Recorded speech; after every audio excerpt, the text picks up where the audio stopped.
नमस्कार। अरे काम करो, एक लाइन में दूर अंदर जाओ। ठीक है लगने वाली है। जाते जाते अरे नदिया में मेरा पानी चले जाओ भाई तूफानी हो मेरो चल जवानी पर मोर करेला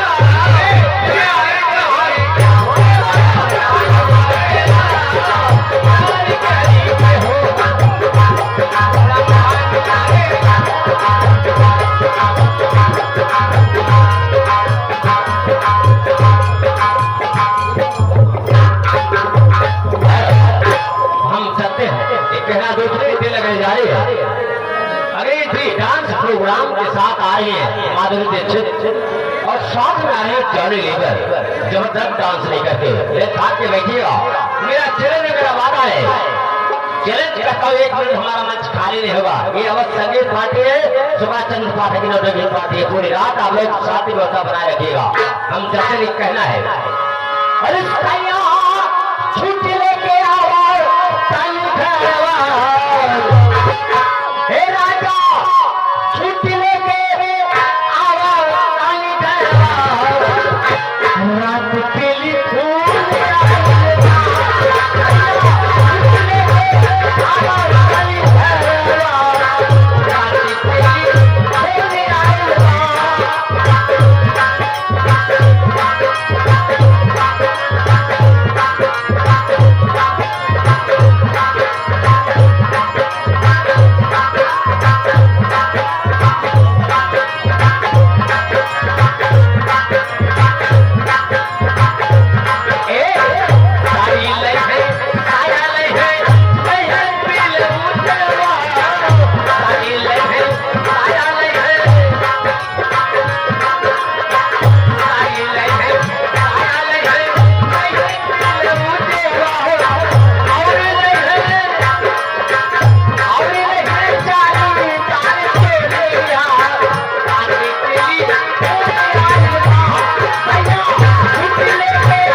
के हाथ का पुरस्कार